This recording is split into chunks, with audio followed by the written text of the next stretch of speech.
ายดีพี่น้องกองปลายมดสกูสกวนพี่น้องมื้อนี้ขน้อยสิไป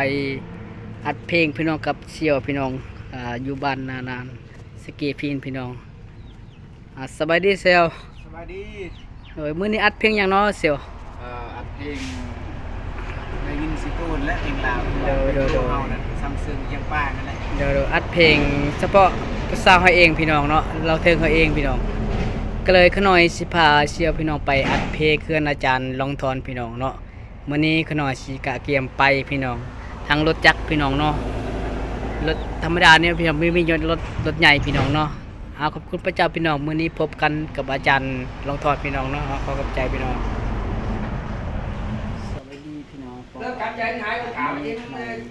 ตลาดพี่น้องเลยกินข้าวกินน้ำกับเสียพี่น้องเบิ่งพี่น้องสบายดีก่อนสวัสดีเลยขน้อยจะกินข้าวกินน้ำพี่น้องฮอดตลาดสายแดนพี่น้องมาทาเป็นขน้อยสิฮอดเพื่อนอาจารย์ลองทอดพี่น้องก็เลยกินข้าวกินน้ำพี่น้องแม่ดงยวนนักแสดงดงยีโนเจอพี่น้องกะเกียมพี่น้องกินข้าวกินน้ำกับเสี่ยวพี่น้องต้องให้เป่าดีหมอยสบายดีพี่น้องปอบไปที่กำลังสิฮอดพี่น้องเนาะเพื่อนของอาจารย์ลองทอนพี่น้องกำลังขี่รถอยู่นี่พี่น้องฮอดแล้วพี่น้องฮอดแล้ว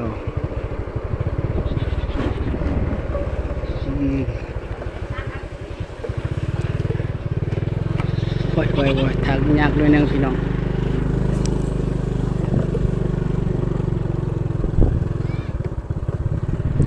นี่พี่น้องฮอดแล้วพี่น้อง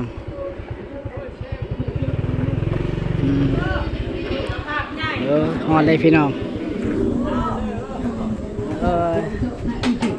สบายดีทุกคนโดยสบายดีอาจารย์มาชวนเนี่ยโดยสบายดีนี่กำลังฮอดเฮียนอาจารย์ลงทอนพี่น้องเนาะหรือกำลังเขาเริ่มมาส่วนก็เลยอัดแล้วพี่น้องก็เลยเขาคมพี่น้องเนาะเสียงเพลงของพวกเขาพี่น้องเขาเสียงเพลงพี่น้องก็น้อยเสียงเพลงลาวเพลงเขาคมเสียงดีพอดีกาลำพอนพี่น้องเนาะแล้วแต่พี่น้องเนาะน้อยมาอัดเพลงเสียงบ่มันก็แล้วแต่ขอบคุณพระเจ้าพี่น้องสำหรับพี่น้องที่ได้ดูคนแรกก็แชร์เด้อ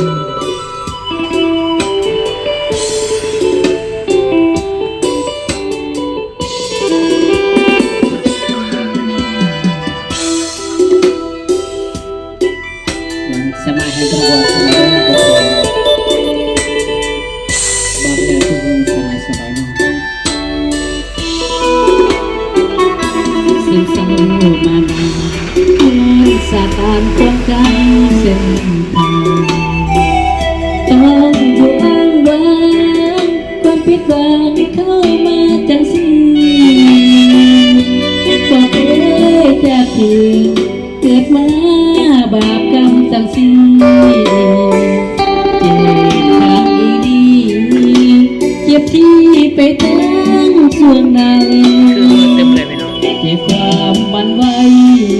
บาปแล้วเพลงของกันเราเองพี่ก็เพลงลาวอย่างเดิม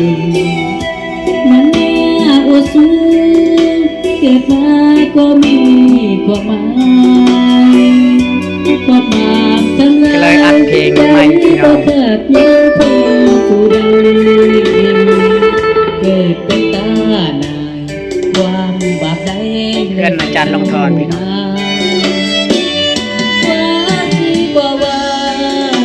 แต่ห้ามหัวใจบ่อยู่